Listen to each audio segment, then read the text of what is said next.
Hi, everybody. And I am not actually going to talk like a pirate. I can feel better like that. And I actually think Blair, if you didn't know this is the captain of our North District, you should definitely get a ticket. Just figure out a way. Okay, what's going on? Well, the first thing, anybody happen to drive up Skinner on their way here? Skinner is totally open for business, and obviously there's landscaping, there's things that have to be done to pretty it up, but for traffic, it's on the way. I'll tell you, those two roundabouts, I thought they were going to be like, I was always for the roundabouts, and they're like 20% less chance of accidents, fewer accidents. But I was kind of in my mind thought that you go through one and then just immediately go to the other, but it's just not like that. So I personally love it, but I helped make the decision. Who else went up? Who else came up Skinner? How was it? Good, great. And guess what? Everybody loves government, but it's done 5 months early. So let's give it to the Department of Transportation. Okay, and also we have our final public hearing on the budget coming up on Tuesday. Just to give you a little few numbers, total budget is $177,689,000. So we don't have a little budget.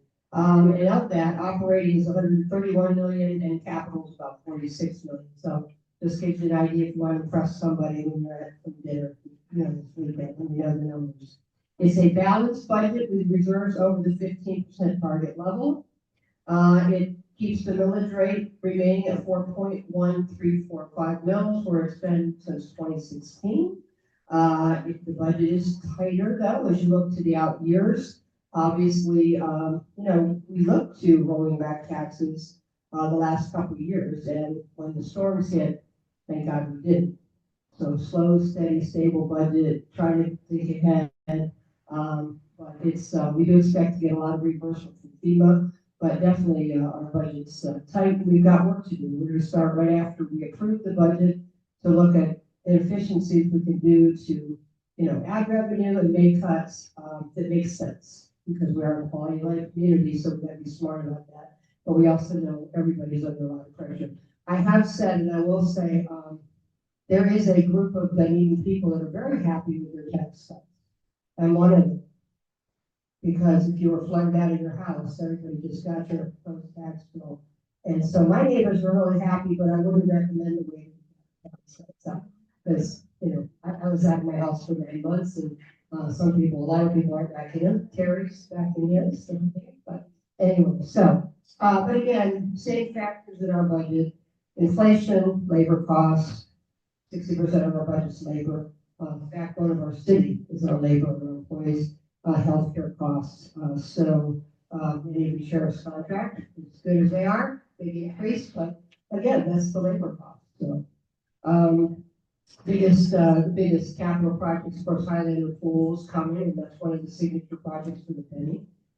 So that's really important, because that was made in the election almost a decade ago. And then also we're continuing to look at the parking right after downtown. And critical infrastructure, of course, number one, always number one. Not going to have fun if you can't flush the toilet. You're not going to enjoy the Mardi Gras. So, of course, we're continuing to make our improvements with the marina. I know it's slower than everybody wants. Everybody asks the question, why can't you at least clean up the pier? It look good. I agree. However, city manager, and you can talk to her about it. It's all it's always her fault. But staff looked at that. It's like, not an insignificant amount of money to clear it now, come back and do it later, which by all improvements that have to be done at the marina, we can't actually do the work now. So to clean it up and come back is, a significant amount of difference in cost. So again, I know it seems easy, but things are complicated. And if you live on any of the streets that got flooded, it's all an evolution. It's just unfortunate it appears so prominent for us. But we're doing the best we can. I know staff's doing the best they can. we're continuing to push, all of us commissioners. I mean, on a regular basis, Jennifer tells us in your ear.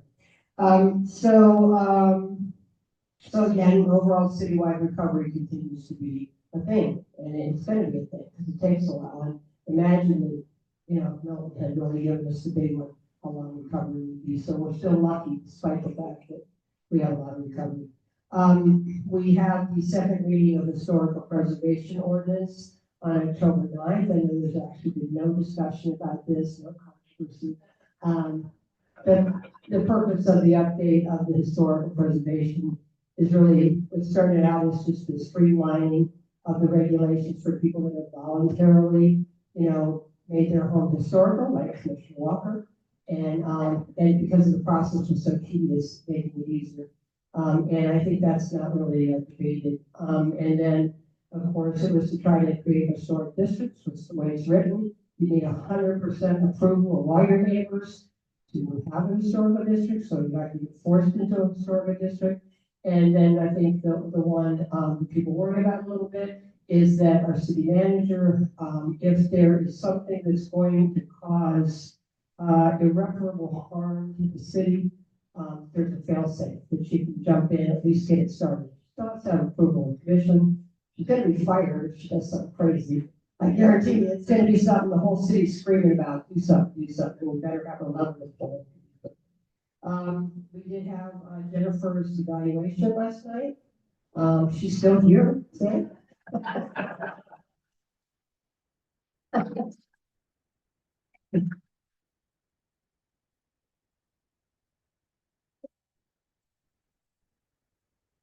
But I will say that she was scored excellent, outstanding in every category by all of us. We all evaluated her individually, and she we were lucky to have her. I said I was the one that made the motion 8 years ago. I'm proud that I made the motion. We have a great city manager that makes our job easier at the top, so we can get involved and be out in the community, talk to people about the issues that matter and how we should vote. So it's a gift, and because I came up through city manager ranks as in my career, I've seen good ones, bad ones, horrible ones, and we've got a great one. So let's give her a hand.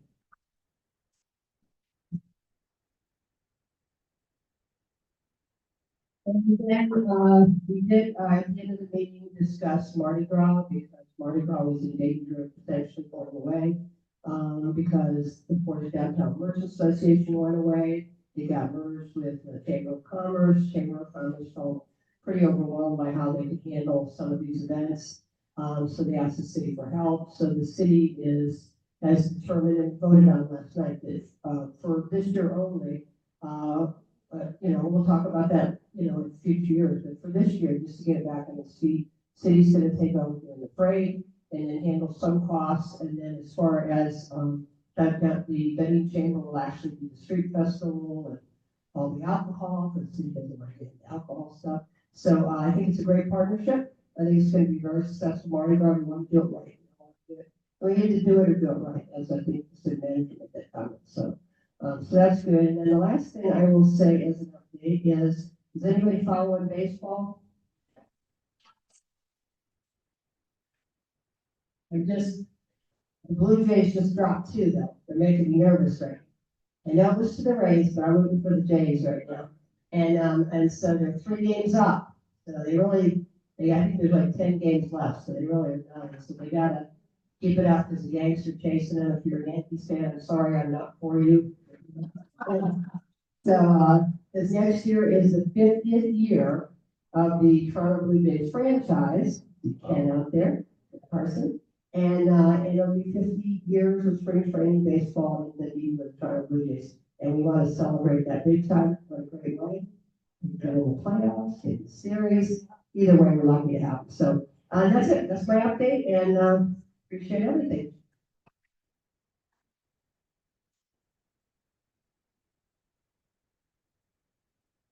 Okay, next we have Lois Larson, who is the president of the GFWC. Does everybody know what GFW means? Not greater. General Federation of Women's Clubs. Should be greater. Yeah, but there are 50,000 members nationwide for that. And this is the one for Pinellas County, which began in what, 2002? Yes. Okay, and the other one was 1890. But anyway, here's our sponsor. Yeah, I wasn't around then. Yeah. So, Thank you, Glenn. So I'm Lois Larson, president of GFWC North Pinellas Women's Club in 2025. 3 more months. It is an honor and a joy to be part of the Dunedin Council of Organizations. In 2024 alone, our members contributed more than 22,000 hours of volunteering in our community. Definitely our strength. And we are carrying that spirit into 2025 with some exciting initiatives. So one of our highlights is Books Across Pinellas, which is obviously a county-wide project in partnership with the Rotary Club of Dunedin and Dunedin Public Library to distribute more than 1,700 free books to underserved families, while also shining a spotlight on the many free resources at the public library. This month, we are proud to join the library in promoting their One Card, Endless Possibilities library card campaign. But that's just part of our story. Here in Dunedin, our members are also supporting the Friends of the Hammock Park. So we both donate many hours and money to the Kindness and Butterfly Gardens in Hammock Park. We volunteer with Friends of the Island. Their whole tourist paraphernalia was destroyed in the hurricanes. So we have contributed $2,000 to buy some of that stuff again. And we also help clean up and maintain a part of the Pinellas Trail and Intercoastal Island, which I have to admit, I don't know how they do. I assume kayak, right? Go between them to clean them up. We also do many things in partner with Keep Pinellas Beautiful efforts. We are caring for families here in Dunedin, both by creating NICU journals for parents of babies at East Dunedin Hospital, and we volunteer for the Dunedin Theater's fundraising events. Lastly, we're inspiring young learners by keeping all of the North Pinellas Little Free Libraries stocked and mentoring students at San Jose Elementary. And this year we awarded another $2,000 grant to Dunedin Friends of the Library for a middle school robotics program that's run by the high schools. Should be very interesting. Okay, looking ahead, we are thrilled to host our 49th annual Christmas Under the Oaks Holiday Market on November 9th. Did you write that down? November 9th at the Drew Street campus of St. Pete's College. So we take the whole central square of SPC, and this beloved tradition draws residents and tourists, thousands of them, each year for a day filled with shopping, entertainment, and holiday spirit. Even more importantly, it fuels our financial mission. So this year alone, we distributed more than $27,000 in grants and scholarships. So every dime we made from the vendors, I mean, they paid for their little spot, goes back into the community from this event. The GFWC North Pinellas Women's Club is proud of our past, energized by our present, and inspired for our future. We look forward to continuing our partnership with the Dunedin Council of Organizations as we serve, support, and strengthen this wonderful community together. Thank you very much.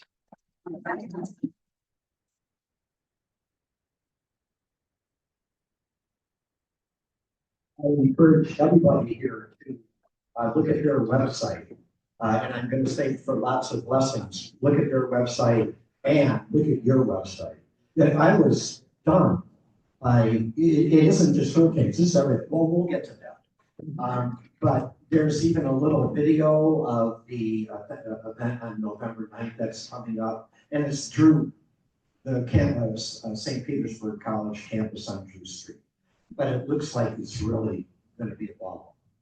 Anyway, Heather and Jeremiah Lotz Jeremiah Lott, Jeremiah Lott, are here to talk about lots of blessings that I think started in 2018, right? Something like that. And on the website, you see these children doing these things, and cool and kind. You'll see that on Heather's t-shirt here. And just like I said for Father Bob, look at what these people are talking about, exactly what we need. So here you go. Thank you very much. My name is Jeremiah Watts. You can probably figure out we used our last name to go with the name of our nonprofit, Lots of Blessings. And our mission really is to get youth engaged in giving back into the community, but also teaching them life skills that will ultimately make them better humans. So this started in 2018. We have small children ourselves, and Heather was contemplating, like, how do we get our children involved in understanding how to be kind? And we truly believe that small acts of kindness actually can change lives. And we see that in two different ways. We think that doing something kind for someone else will make a huge impact on their life as a recipient. But as important, sometimes more important, the act of being kind will change who you are as an individual and just put you on a different path. And so our focus has been, how do we raise children? How do we get children involved in understanding where there are needs and opportunities to help others? And we focus quite a bit on youth and getting youth involved. But ultimately, we create a network that supports and volunteers throughout the community, throughout Pinellas County. And much like the GFWC team talks about, who are huge supporters of Lots of Blessings and volunteer at a lot of our events, we look at what are the different opportunities that we can help others, not just one individual thing. And we do that because we want to use it as an opportunity to educate our children on where they can find ways to make a difference. And in some cases, maybe even find their own passion. So we spend time, one of our biggest projects is we pack over 200 snack bags every week that we deliver into the Pinellas County school system for children who may have food insecurity or not have food on the weekends. So that's nearly 1,000 bags a month that we're doing with 10 plus items in there. And every packing event we have typically 50 to 60 individuals, and more than half of them are young children. And so this is an opportunity where you can have a 2 or 3 year old come in and participate in helping someone else. And we try to make it fun, but we also try to make sure they understand that children who look just like them sometimes need help or have opportunities where you can help them out. And we also teach them a little bit about, hey, if you put this many items in a bag, how many bags do we have? How many items do we pack today? So they get to learn a little bit of math, if I can count correctly on those days. And we also have, one of our most exciting things is we have a group of student advisors, 29 children between the age of 10 and 13, who are focused on where can they find opportunities to help others. And they themselves are thinking of how can they do fundraising. They did a lemonade stand here a couple years in Dunedin and made like $1,500. So you guys really like lemonade or you overpaid. But either way, they understand that if they raise money, they then can use that money to help others. And in that particular situation, they themselves identified that they could partner with the Student Youth Ranch and bought back to school shoes for the students who are there. So you'll see there's multiple things that we do, all in the spirit of helping youth give back and educating them on opportunities. Our biggest item that we are doing this year, our most exciting one, we started last year, kind of on a whim of faith from Heather saying, hey, I want to do a Merry Month. I want to help families shop for children at the end of the year who might not be able to do so in a way that they can provide a great Christmas or a great holiday. And then we had a hurricane. And so we had hundreds of families sign up to shop at this Merry Market. The shopping is an experience. And so the idea is that we collect toys, new toys, from volunteers, from donors, and we set up a one-day shopping experience. And it's not one where you drive through and just kind of get what you get. You get, as a parent, to come in and walk through. You get a personal shopper, so your youth volunteer is assigned to you to walk around with you and do personal shopping. They carry the bag. They help you go from station to station. They'll talk to you about who are you shopping for, what kind of children do you have, They'll even give them their strong opinions on what toys are and aren't great. And they'll help them go through the process, take it somewhere to get the gifts wrapped and carry them out to their car. So these are families who are able to get brand new bikes, brand new toys, and they get to pick what they're giving for their children. And this is an opportunity to, one, help the community, but also teach the children that, hey, just being kind for a day is literally changing someone's life. And so it puts a different perspective in those kids' hearts. And this year, I think last year we did 300. This year, Heather and the board have decided we're going to serve about 700. So that is a bit terrifying, but I'm confident that we will do that well. And our commitment is that we'll have over 50% of our volunteers that day be youth under the age of 18. So that's a little bit about us. Again, you'll hear us looking for volunteers of any age, because again, we want youth to understand giving back is important, but we also want them to see that through adults and through their family members. You also see us looking for partnerships with businesses and community partners and or even other nonprofits where we can help and serve other needs and educate our volunteer network. And then also, especially for our Mary Market Drive, because I stress more than Heather does, looking for businesses who want to do toy drop-offs or sponsors in that as well. Again, all in the spirit of helping the community with different needs, but also helping our youth to understand where they can make a difference. I appreciate your time today. Thank you.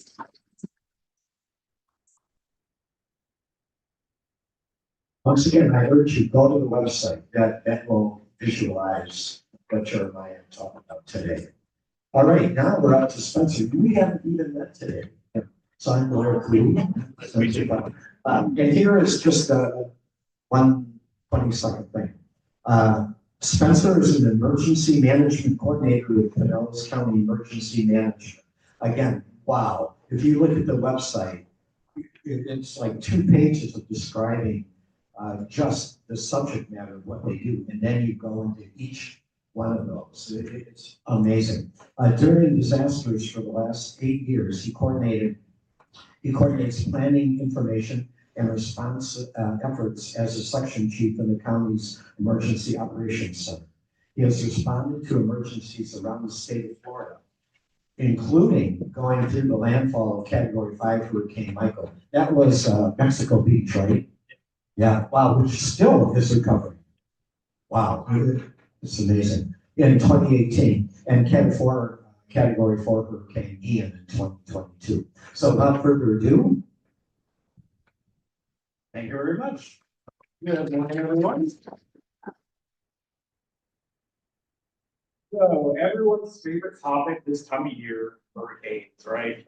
So it's something that we live with as part of being a coastal community in Florida. Hurricanes are something we're very accustomed to one way or another.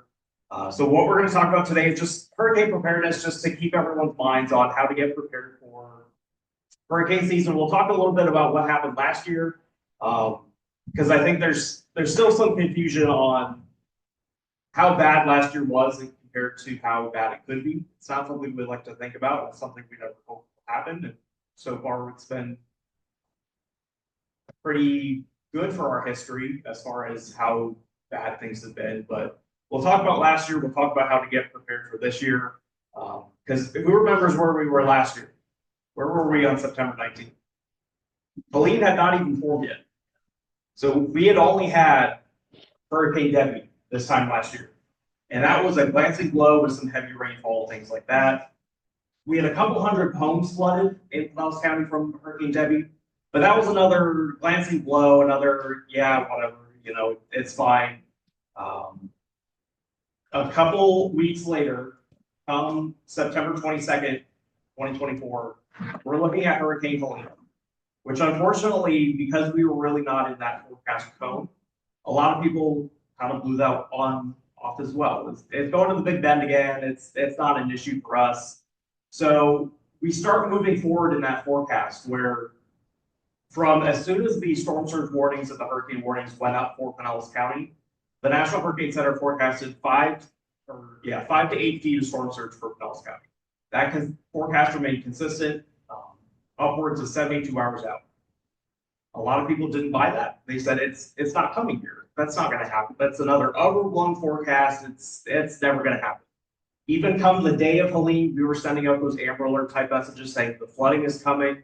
You need to evacuate if you haven't done so at evacuation level A. I got all these nasty emails about you are just fear mongers. It's not happening. It's sunny out. I can see the sun. That hurricane is already gone. Unfortunately, as soon as I think it was around 4 or 5 p.m., the water started rising. As soon as that started happening, those emails stopped. So come midnight around the time Helene was bypassing us just to the north, that counterclockwise flow started pushing water even more. So we saw about 7 feet of storm surge in Pinellas County. That's an evacuation level zone A. We go A, B, C, D, E. So this was a low-level storm surge event for Pinellas County, but this was the worst we've ever seen. So over 33,000 homes were damaged, and most of those were majorly or destroyed, as I'm sure many of you unfortunately had to go through that process, or are still going through that process. We had over 1,400 water rescue calls, and the sheriff's office can, I'm sure if you ask them about that, attest to how difficult that is for deputies and firefighters and folks to go through when people are calling 911, asking for help because they didn't evacuate. The water's above their cabinets, the refrigerator's floating, they're holding their cats on their heads and their shoulders, walking through the water, trying to figure out what to do. And thousands of those calls come in. The peak, I think we had a 911, which is just upstairs from the emergency operations, but it was 700 911 calls in an hour. And the average is maybe 10, 20, 30. If there's a car accident, maybe 40, 50, but that was an extremely high period of time. Max wind gusts of 82 miles per hour. Helene was not really a wind forward event. It was majorly storm surge, and we didn't have a lot of rainfall with that either. A couple weeks later, Hurricane Milton comes. So just the emphasis of, just because, like right now we're September 19th, we're a little past the peak of hurricane season, doesn't mean we still can't have hits. Hurricane Ada in 2020, that was about 4 feet of storm surge in 2020. That was in November. So just remember, hurricane season is the season. So the peak is August to October, but anything can happen outside of those. So it's good to be prepared just year round or any type of severe weather. So Hurricane Milton comes, we have a max wind gust of 101 miles per hour, which is the highest we've ever seen in Pinellas County. That was in St. Petersburg. And luckily it went to the south. So we didn't have a lot of storm surge with Hurricane Milton. Had it gone to our north and that counterclockwise flow pushed it into Pinellas County, we would have saw double or potentially triple what Helene had for storm surge. So again, just emphasizing that these were very bad for most of Pinellas County last year, but that is not our worst case scenario. And we've had to fight that somewhat of like, oh, 7 feet, that's the worst it could be, right? Like, oh, we could see double, triple that. Just because you were able to walk through the water in Helene, which we don't recommend, you should have left beforehand, of course. But when we're talking about rooftop, second story level flooding, that's not survivable on the first floor. You can't just swim up.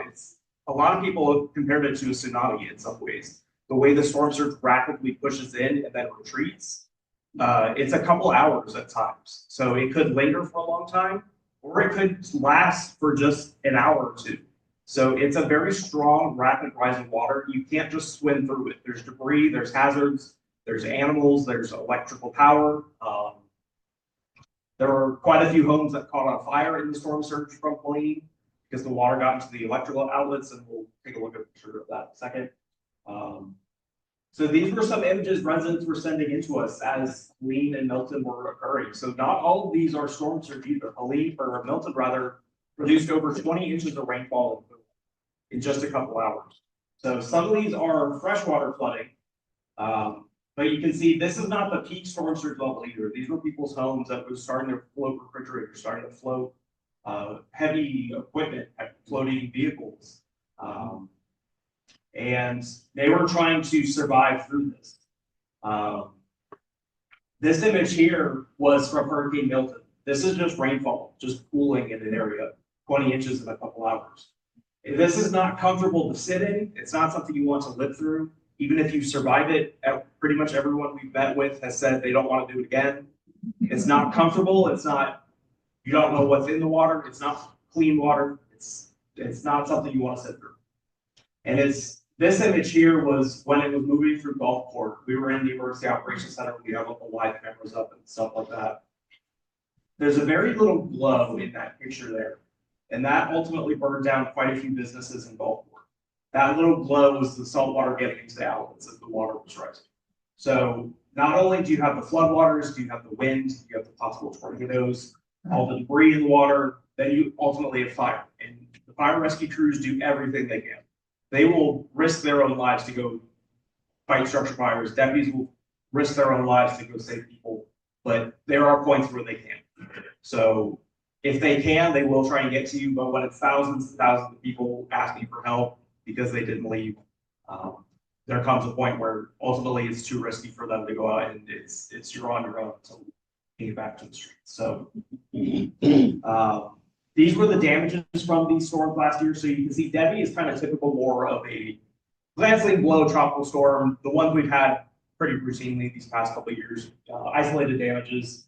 Helene, you can see it's very compact to the coastal areas. So shore acres, all of the barrier islands, including Dunedin, Clearwater, Tarpon Springs, the coastal communities, and some of these low-lying areas in the central part of the county had quite a bit of flooding as well. And then you can see Milton, it was kind of just a wide blow of wind damages. So the difference here is these were almost all waterborne damages, these were almost windborne damages. So a lot of the people that had flooding then got wind damage. So it's a very difficult thing when you have multiple hits in a year. Who was here in 2004? Yeah, so 2004, we thought that was the most active we'll ever see in Pinellas County again. Fortunately, 20 years later, it was active and it was a little bit worse for us. We actually saw storm surge and stuff. It wasn't like Charlie where it went in south of us and we got nothing essentially. I remember for Charlie, I was like, weren't we supposed to have a hurricane today? Because it was like a sprinkle and a little windy and that was it. But we did not fare so well for that.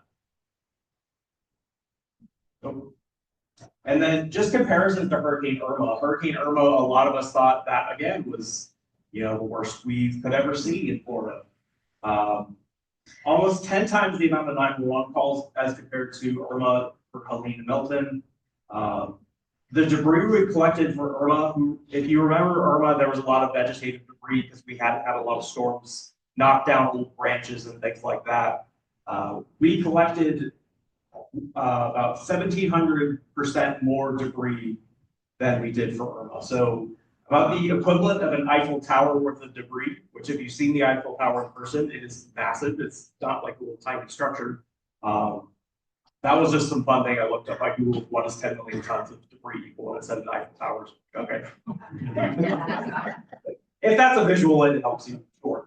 But we cleared all that debris about in 90 days, which is a record-setting thing. Over 20%. That was for all of the cities. So it wasn't Pinellas County, it wasn't just one city. That was all of Pinellas County, all 24 cities cleared the debris in 90 days. That was not something we even did in Irma. So this was a major push to get all of that cleared. That was about 20% of the entire state of Florida's debris. So of all the damage, all the destruction that Debbie, Helene, and Milton caused in the state of Florida, over 20% of that was in Pinellas County that we cleared in 90 days. So very impressive feats there. Irma, we had 610 homes with major damage or destroyed, and then for Milton and Helene, over 26,000 homes. So a lot of businesses, a lot of homes damaged, but quite a few less people in shelter. So we're still trying to figure that out. A lot of people did not go to shelter for Helene. They ended up there, but they didn't seek it out initially. They thought they would be fine. And then we saw a lot more folks for Milton, but again, a lot of folks stayed or went somewhere else. So that's what we're hoping is they went somewhere else. They found other places to go, but our fear is a lot of people are still just not going. And it's not, we want you to come to shelter. It's not a party there, but it's a safe place to go. We'd rather have you in shelter than in the water. So looking forward to this year, our campaign is really Ready, Set, Protect. So the getting ready. So if we're at risk, which we are right now, so we're always at risk during hurricane season for tropical impacts, we want everyone to know what the risks are. So from dangerous winds, life-threatening storm surge, tornadoes, flooding rains, and hazardous surface waves. A lot of people, even if it is far out in the open waters, people like to go out on the beach. And again, the deputies and firefighters can attest to it. It's not fun to go find people floating in the water after they got pulled out from rip currents and things like that. There's quite a few water rescue calls every time there's a storm out in the water because a lot of people don't understand what rip currents are. So even if you're a tourist here, get our tourists to understand that there are risks associated with going to the beach when there's a storm out there. So things like that. But dangerous winds, life-threatening storm surge, and flooding rains are the main three categories we want people to understand. What is your risk from winds? Are you in a mobile home from the 1950s, or are you in a home that was built to modern construction standards that has impact windows and things like that? That will drive what your wind risk is. Same with storm surge. Can you see the water from your house? If you can, that's probably a good indicator to look at what your evacuation zone is and what your flood zone is. Same with flooding rains. If you have retention ponds all around your house, it's probably a good indicator that water will rise if it rains. So again, looking at what your flood risk is if we saw a lot of water like we did in Helene Milton. And just remember, the impacts can extend out hundreds of miles, not just near the center. So the misconception that we have to be in the middle of that cone, direct impact, is not true. Just like we saw with Helene and even with Adalia the year prior. Adalia was 100 miles offshore. Helene was even further. Helene was about 110 miles offshore. And it produced all of that damage. So just because it is offshore does not mean there is no threat, does not mean that the National Hurricane Center is just making up numbers. They're looking at what the actual water modeling is going to be pushed up with the size and the strength of the storm, and it very often it is true. So understand what your risks are. Again, the forecast cone is referring to where the center of the storm will go 66% or 2/3 of the time. So that's all the cone means. That's where the center is going to go 2/3 of the time. That's their best guess at where that eye of the storm is going to go. It doesn't refer to where the impacts go. They often will go very far outside of the cone. So this was Helene. Helene was a massive storm, and so was Milton. Debbie was smaller. So Debbie didn't produce as much storm surge because we had like a foot or two. It was a tropical storm as it moved by us. It was a much smaller storm. Helene was a category 3, strengthening into category 4 in a very large size storm, so it's pushing all of that water with it. And then Milton would have done the same thing, but all of that counterclockwise flow pushed it into South Florida or Southwest Florida rather than West Central. So again, understand the forecast cone. Just because you're outside of the cone does not mean you're safe. By no means does it do that. The other thing to think about is even if we're very far outside of the wind field, tornadoes are a major risk, and a lot of people saw that with Hurricane Milton, where there were quite a few tornadoes that broke out for Milton in the east and southeast quadrant of the storm as it was making landfall. So far outside of the core of Milton, where it was moving through central Florida, there were quite a few tornadoes, and these were not weak tornadoes either. Typically, tropical cyclone tornadoes are very weak. Your EF0s, EF1s. These were EF2, EF3, borderline EF4 tornadoes, approaching 200 miles per hour, and these were very long track. So these blue lines you can see are the tracks of the tornadoes staying on the ground and moving across the state of Florida. Milton was a very interesting tornado outbreak because it just produced so many tornadoes that were very similar to the tornadoes you would see in the Midwest. So keep an eye on what that tornado risk is. If a tornado watch is issued, that means tornadoes have a possibility of forming. If there's no tornado watch, it doesn't mean there isn't a possibility of tornadoes. We had a tornado in Pinellas County from Hurricane Debbie. It was very short-lived. It produced just a little bit of damage, I think, at Reddington Beach is where it occurred. It was a very small tornado, just very brief, but it's very common for tropical cyclones to have tornadoes. So keep that in mind. Even if you're very far out, that is a risk as well. So when it comes to knowing the risk, Dunedin has a zone A through non-evacuation zone areas. So know what your risk is in the city of Dunedin. and all of Pinellas County as well. So businesses, residents, neighbors, friends, having everyone know what their evacuation zone is. And then mobile homes must always evacuate. There is not a safe mobile home to be in a hurricane or tropical storm. So residents can find that at disaster.pinellas.gov or through the Ready Pinellas mobile app, which we just surpassed 100,000 downloads for the Ready Pinellas app. So after quite a few years of building the base of that, we've revised it quite a few times. It works very well now. So we've had it for, I think, about 7 years now. We now have over 100,000 downloads. So very helpful app. So know your home structure and wind loads, know the risk for freshwater flooding, and then have a kit, have a plan, and review it regularly. So what my mom used to do, she would do the hurricane season shopping in late May, and then come like August, we would kind of see what was maybe closer to expiring of the canned goods and stuff like that, mix it into the weekly kind of schedule thing, and refresh it. Or if things were things like water, things like that, if you want to get new stuff, just take a look at your kids, or if you have family members like my father that like to go through the hurricane cake, pick out the Pop-Tarts and stuff, try and look at what's missing and maybe backfill that. So review it regularly, make sure it's up to date.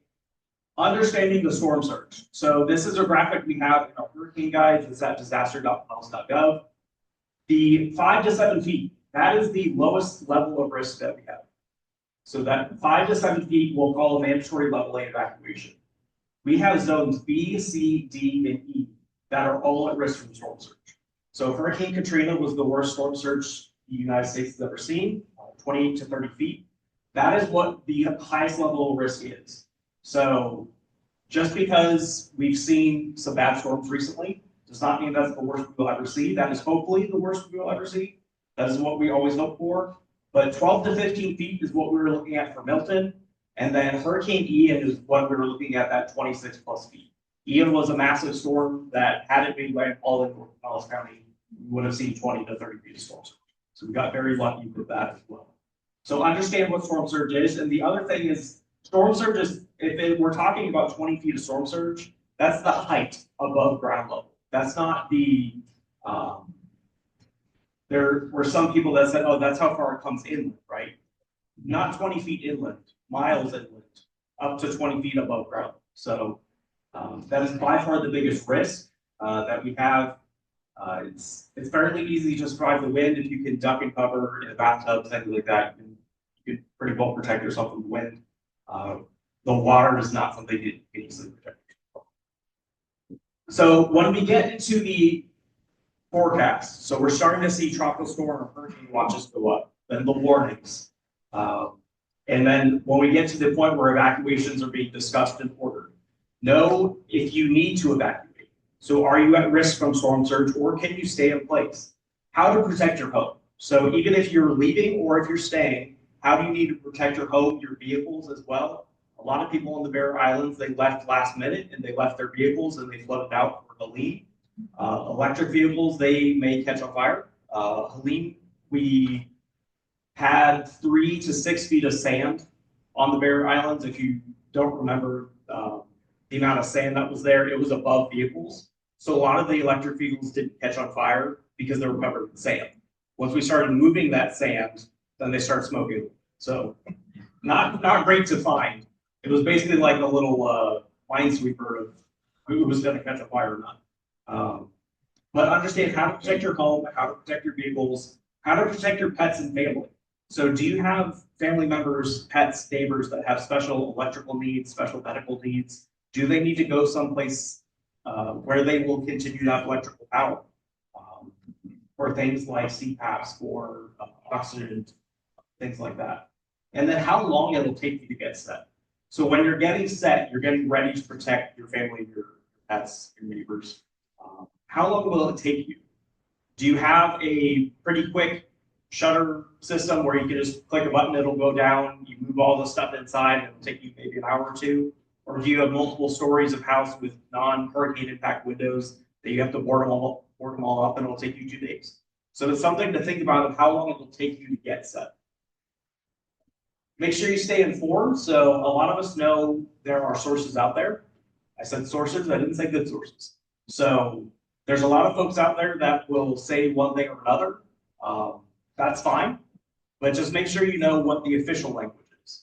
So everyone has to determine their own risk with their own sources, but at least stay tuned to the Pinellas County government and Sheriff's Office and City of Dunedin, social media and Alert Pinellas. The City of Dunedin uses Alert Pinellas as well. So pinellas.gov/alert. We have over 120,000 residents subscribed to Alert Pinellas, so it's a fairly wide use program. If you're not signed up, I encourage you to do so. The Ready Pinellas app, again, we send push notifications to. Social media, disaster.pinellas.gov will have the banners of what the latest information is. The wireless emergency alerts on cell phones. So a lot of people turn them off. So like the Amber Alert messages, you can turn those off. If Spencer from Emergency Management is annoying you about evacuation orders, you'll say, I don't want to keep hearing this. We don't recommend that.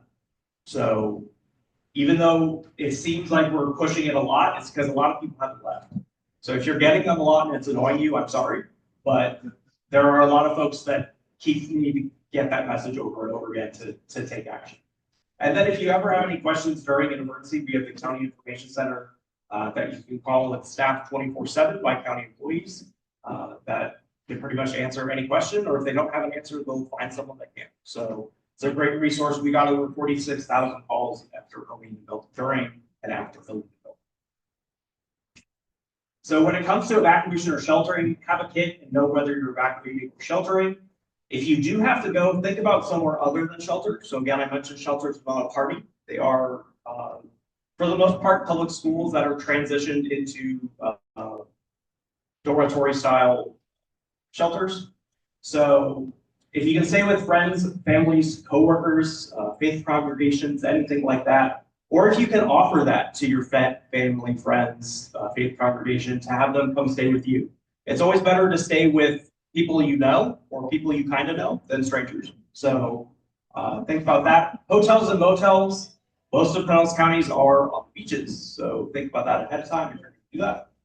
And evacuate tens of miles, not hundreds of miles. So even though the idea of going to Orlando and, you know, maybe you'll lose power in Orlando, it's still better doing that than going to Georgia or North Carolina and then losing power in Georgia or North Carolina.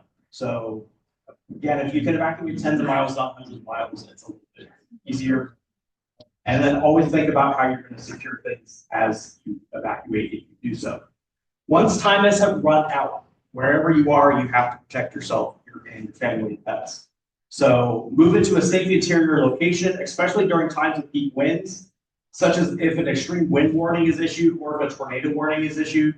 Don't go outside or travel, even if the storm passes or looks clear. There's a lot of damage. There's a lot of power lines down. There's a lot of structure fires. There's a lot of calls being worked from emergency responders. The last thing we need is more calls from people that ran over power lines or ran into a ditch or things like that. So even after the storm passes, we're going to issue messaging that says stay put, don't leave your house. If it's safe to stay there, stay in your house, don't go looky-looing. No one likes that. You can looky-loo when it's a little bit safer, but in the immediate aftermath, don't go out. And then call 911 for life critical emergencies only. Don't call it for information. Don't call it for, I think I saw, smoke 5 miles away. Call it for life critical emergencies only. So during the storm, expect the power, water, sewage, communication outages. Even if you're in a high rise, we had quite a few folks in Helene and Milton that were in high rises. They said, well, the water's not going to come up, 200 feet, I'll be fine. They lost power, they lost the elevators, they lost fire suppression, they lost all their food, but they couldn't get down the stairs because they had mobility challenges, or they couldn't walk down 30 flights of stairs. So they had to call 911, who was working structure fires and other water rescues, and they basically sat in the heat waiting for the fire department to stair chair lift them down 30 flights of stairs.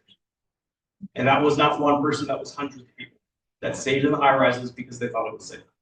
If you're in evacuation level A, and we call A, it means A. It doesn't mean A except so on and so forth. So the high rises are a great challenge. I think a lot of people learned that lesson, so keep that in mind. And then the emergency crews may not be able to get to you due to high winds high floodwaters. They will do everything they can. Even if in the emergency operations center, we tell them not to go, they sometimes will go anyway because that's the type of people they want to save lives if they can. But the amount of people asking for help in a storm, the amount of hazards that are out there, sometimes it's just not feasible to get to everyone. So that's the risk that people take. After the storm, there's going to be debris, floodwaters, all the things that we saw in the last year. Again, avoid traveling, safe to do so. Document before and after what happened. And then all of the reopening and services available are going to be broadcast through alert bells, ready bells, and those types of things. So again, we want you to remember to be ready once it's time to get set, and then protect yourself when the impacts are here. And you can find all those resources on disaster.pinellas.gov. Thank you.